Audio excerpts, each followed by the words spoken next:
Hello friends, કોઈ પણ ભાષામાં વાત કરવા માટેની જે તાકાત છે એ તાકાત આપણને ત્યારે જ આવે કે જ્યારે એ વાત કરવા માટે તમે જે કાળનો ઉપયોગ કરો છો એ યોગ્ય રીતે જો નહીં થયો હોય તો સામેના માણસ એ સમજી નહીં શકે. અને અંગ્રેજીમાં તો ખાસ, કારણ કે અંગ્રેજીમાં એક એક કાળ આપણે જોતા જશું, એનો ઉપયોગ પણ બરાબર સ્પષ્ટ કરી લેશું, ત્યારે તમને સમજદારી પૂરેપૂરી કેળવાઈ જશે. તો આમ અંગ્રેજીમાં આ બે કાળ એવા છે કે જેને સહાયક ક્રિયાપદની જરૂર નથી. બાકીના 10 કાળ છે એ સહાયક ક્રિયાપદની મદદ વડે જ બને છે. તો આજે આપણે 3 સાદા કાળ જોવાના છે અને એમાં આ બે કાળ એવા છે, સાદો વર્તમાન કાળ અને સાદો ભૂતકાળ, સિમ્પલ પ્રેઝન્ટ ટેન્સ અને simple past tense. Both the tenses do not require any help of auxiliary or helping verb, whatever you say. આ બંનેને કોઈ સહાયક ક્રિયાપદની જરૂર નથી. તો આપણે ઓળખવું કેવી રીતે? અથવા તો આપણે જ્યારે લખવું છે, કહેવું છે, તો એકદમ સરળ છે, કારણ કે અંગ્રેજીમાં સાદા વર્તમાન કાળના ક્રિયાપદો નિશ્ચિત છે, એનું સ્વરૂપ નિશ્ચિત છે. આપણે અગાઉ પણ ચર્ચા કરી છે કે ક્રિયાપદને 5 સ્વરૂપ આપણી પાસે આવે છે. તો આ 5 સ્વરૂપમાં પહેલું સ્વરૂપ છે મૂળ રૂપ, જેને હંમેશા ટુ લાગેલું હોય એટલે ખબર પડી ગઈ, અને ટુ લાગેલું છે માટે એ કોઈ કાળ બતાવતું નથી. બીજું સ્વરૂપ ક્રિયાપદનું છે વર્તમાન કાળનું, તો દરેક ક્રિયાપદ વર્તમાન કાળ જ બતાવશે. Go, visit, swim, pink, take, આ બધા જ ક્રિયાપદો કે જે બધા વર્તમાન કાળ દર્શાવશે. તો આમ વર્તમાન કાળના ક્રિયાપદો નિશ્ચિત છે, એના સ્વરૂપો જ નિશ્ચિત છે, એના આધારે આપણે નક્કી કરી શકીએ આ સાદો વર્તમાન કાળ છે. ત્રીજું સાદો ભૂતકાળ, એના ક્રિયાપદો પણ નિશ્ચિત છે. took, swam, saw, visited, drank. અહીંયા હું એમ કહું આઈ ડ્રિંક ટી, ભૂતકાળમાં કહીશ આઈ ડ્રેન્ક ટી, ડ્રિંકનું ડ્રેન્ક થઈ ગયું. અહીંયા હું સ્વિમ કહીશ તો સ્વિમનું ભૂતકાળ થશે સ્વેમ. અહીંયા હું કહીશ C, I C him every day, તો સી નું ભૂતકાળ થશે સો. તો આમ નક્કી છે અને એ આપણે યાદ રાખવા પડશે. પણ જુઓ, ગુજરાતીમાં તમે જેટલું યાદ રાખો છો ને એટલું અંગ્રેજીમાં યાદ રાખવાની જરૂર નથી. બહુ સહેલું છે, કારણ કે ગુજરાતીમાં આપણે એક માની લઈએ કે 5000 ક્રિયાપદો છે, તો 5000 ક્રિયાપદોના વર્તમાન કાળ, ભૂતકાળ અને ભૂતકૃદંત આપણે યાદ રાખ્યા જ છે. સાહેબ, કેટલા રાખ્યા છે ખબર છે? તમે ગુજરાતીમાં 45000 ક્રિયાપદો યાદ રાખીને બેઠા છો. ક્યારેય ભૂલ કરી? કેવી રીતે શીખ્યા? કેવી રીતે યાદ રાખ્યા? આપોઆપ, કારણ કે તમે વારંવાર સાંભળો છો એટલે ખ્યાલ આવી જાય છે તમને. કોઈએ ભૂલ કરી એમાં? કોઈ તમારા મિત્રને તમે એવું કહ્યું કે ઓ કાલે હું ન આવ્યો કારણ કે ભૂતકાળનું ક્રિયાપદ ભૂલી ગયો હતો? એવું નહીં થઈ શકે.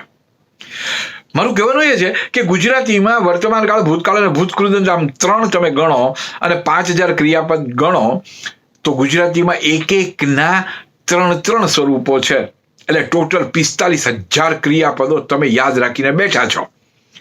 અંગ્રેજીમાં એવું નથી. અંગ્રેજીમાં વર્તમાન કાળ, ભૂતકાળ અને ભૂતકૃદંત 5000 ક્રિયાપદો આપણે ગણીએ, 3 સ્વરૂપ ગણીએ તો 15000 ક્રિયાપદો છે. હવે આ 15000 માંથી માત્ર આપણે યાદ રાખવાના છે 100 જ. Only 100, not more than that. તો માત્ર 100 જ યાદ રાખવાના છે. કારણ હું તમને બતાવું કે સી નું ભૂતકાળ 100 થાય, ટેક નું ભૂતકાળ ટુક થાય, ડ્રિંક નું ભૂતકાળ ડ્રેન્ક થાય, આવા 100 જ છે.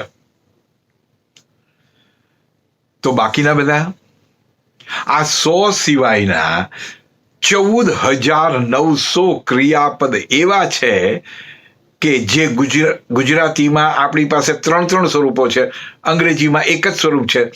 હવે માનો કે વર્તમાન કાળમાં વિઝિટ છે તો વિઝિટમાં તમારે ઈડી જ લગાડવાનો, વિઝિટેડ. તો આવા 14,900 છે. સી નું 100 થાય એવા માત્ર 100 છે. તો અહીંયા આપણે જે ચર્ચા કરી રહ્યા છીએ એ છે કે કેટલું અંગ્રેજી સરળ છે. ગુજરાતીમાં તમારે 45,000, એમાં કોઈ એવો નિયમ નથી. અંગ્રેજીમાં છે ઈડી લગાડો તો ભૂતકાળ થઈ જાય વર્તમાન કાળના ક્રિયાપદને, અને એમાં 14,900 ક્રિયાપદો એવા છે કે જેને તમે ઈડી લગાડો ભૂતકાળ થઈ જશે. ગુજરાતીમાં આવો ક્યાંય નિયમ છે કે આ 2,000 ક્રિયાપદો એવા છે કે જેને તમારે ચૂં લગાડો એટલે ભૂતકાળ થઈ જશે? એવું નહીં થાય સાહેબ. ગુજરાતીમાં બધું જ યાદ રાખવું પડે, એમાં કોઈ એવું છે જ નહીં. અને એટલે અંગ્રેજી સહેલું છે. એટલે અંગ્રેજીમાં તમારે ઈડી લગાડવાથી ભૂતકાળ થઈ જશે. એટલે ટૂંકમાં આપણી પાસે બે કાળને ઓળખવા માટેની પદ્ધતિ આ એક જ છે કે સાદા વર્તમાન કાળના પોતાના ક્રિયાપદો છે, આપણે યાદ રાખવાના. સાદા ભૂતકાળમાં ભૂતકાળના ક્રિયાપદો પોતે જ એનું સ્વરૂપ એવું છે કે જે આપણને યાદ રાખવું પડે અને એ રીતે આપણે સમજવું પડે. તો આ બંને કાળના ક્રિયાપદના સ્વરૂપો આપણે યાદ રાખવાના, પરંતુ એમાં યાદ તો માત્ર 100 જ રાખવાના. 100 સિવાયનું કોઈ પણ ક્રિયાપદ તમારી પાસે આવ્યું એનું તમારે ભૂતકાળ કરવું હોય તો ઈડી લગાડી દેવાનું. 100 તો તમને યાદ છે. કેટલું સહેલું થઈ ગયું. તો આમ સાદો વર્તમાન કાળ અને સાદો ભૂતકાળ એની રચના થઈ. એટલે કે કરતા, સાદા વર્તમાન કાળમાં કરતા ક્રિયાપદનું વર્તમાન કાળનું રૂપ અને કર્મ હોય તો ઠીક, અને સાદા ભૂતકાળની અંદર કરતા અને પછી જે આવે છે એ સાદા ભૂતકાળનું પોતાનું સ્વરૂપ છે એ જ આવશે, અને પછી કર્મ. એટલે અહીંયા સાદા વર્તમાન કાળ અને સાદા ભૂતકાળને કોઈ સહાયક ક્રિયાપદની જરૂર નથી. સાદા વર્તમાન કાળમાં એમ ઇઝ આર ક્યારેય આવશે નહીં. સાદા ભૂતકાળમાં વોઝ અને વરનો ઉપયોગ ક્યારેય નહીં થાય. તો આ બધી વાત તમારા મનમાં સ્પષ્ટ થઈ જવી જોઈએ. અને મારું કામ એ છે કે આપણે નિયમો કરતા વત્તા તે એમ કરીને યાદ રાખવાનો પ્રયત્ન કરશું. એ દર વખતે આપણને પાછું સમજવામાં તકલીફ પડશે. એને બદલે સ્પષ્ટ થઈ જાઓ કે સાદો વર્તમાન કાળ, સાદો ભૂતકાળ ક્રિયાપદ પોતે જ કહેશે, એમાં ક્યારેય સહાયક ક્રિયાપદ નહીં હોય. તો આમ બે કાળ. હવે ત્રીજો સાદો ભવિષ્યકાળ, એ પણ કેટલું સહેલું. હવે જુઓ તો ખરા, ભવિષ્ય કાળનું કોઈ સ્વરૂપ અંગ્રેજીમાં ક્રિયાપદનું છે જ નહીં. એટલે શું કર્યું? જે મૂળ રૂપ છે, કોઈ પણ ક્રિયાપદનું મૂળ રૂપ છે, માનો કે ટુ ગો છે, તો ટુ દૂર કરી દેવાનું અને ત્યાં વિલ મૂકી દેવાનું. તો ટુ દૂર કરીને વિલ મૂકશો તો સાદો ભવિષ્યકાળ થઈ જશે. ભવિષ્યકાળમાં બીજું કંઈ કરવાનું નથી.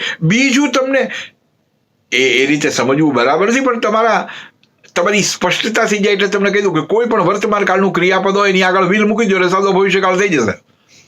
તો ત્રણે કાળ સાદા એને બનાવવાની આ જ રીત છે. સાદો ભવિષ્યકાળ બનાવવો હોય તો તમે વર્તમાન કાળનું ક્રિયાપદ હોય એની આગળ વિલ મૂકી દો. સાચી વાત એ છે કે ક્રિયાપદનું મૂળ રૂપ છે એમાંથી ટુ દૂર કરો અને વિલ મૂકો. સાદા વર્તમાન કાળને કોઈ સહાયક ક્રિયાપદની જરૂર નથી, એના પોતાના સ્વરૂપો છે. સાદા ભૂતકાળને પણ પોતાના સ્વરૂપો છે, એને કોઈ સહાયક ક્રિયાપદની જરૂર નથી. તો આમ 3 સાદા કાળ બની ગયા. તો જ્યારે આપણે લખીએ, ઉપયોગ કરીએ, તો ત્યારે આપણા મનમાં સ્પષ્ટતા હોવી જોઈએ. તો આ 2 કાળ એવા છે કે જેને કોઈ સહાયક ક્રિયાપદની જરૂર નથી. બાકીના અંગ્રેજીમાં બધા જ કાળને સહાયક ક્રિયાપદની જરૂર પડશે અને આપણે એના દ્વારા જ એની ઓળખાણ કરીશું. તો આટલી વાત આપણે સ્પષ્ટ કરી લઈએ. તમારો ખૂબ ખૂબ આભાર. તમે બહુ સરસ રીતે ઘણા બધા લોકો જોડાયા છે. તમારા મનમાં ઘણા બધા પ્રશ્નો હોવા જ જોઈએ અને એ રાખો અને પ્રશ્નો મને પૂછતા રહો, કારણ કે આ બધી એટલી બધી બાબતો ઝીણી સમજવાની, અને એક વખત જિંદગીમાં સ્પષ્ટ થઈ જશે ને પછી તમે જુઓ તમારી તાકાત કેવી આવે છે. એટલે મારું કામ જ આ છે. મને એક જ રસ છે અને આ અમારા નિજાનંદ માટે જ હું તમારી પાસે આવું છું કે ઘણી બધી રીતે વિદ્યાર્થીઓની મુશ્કેલીઓ હું જોઉં છું. કાળ બાબતમાં કેટલા બધા અટપટા નિયમો યાદ રાખીને તમે એકેય વસ્તુ સમજી શકતા નથી. તો એનો કોન્સેપ્ટ આપણી પાસે ક્લિયર કરવા માટે થઈને આ કામ આપણે કરી રહ્યા છીએ અને એમાં તમારો ઘણો બધો સહકાર મળ્યો છે, ઘણા બધા લોકો જોડાયા છે, એટલે તમારો આભાર. અને હજી બીજાને કહેતા રહેજો જેથી કરીને આ આપણું જે અંગ્રેજી અઘરું છે એવું જે લેબલ લાગ્યું છે ને એ આપણે દૂર કરી દેવું છે. Thank you very much. મળીએ.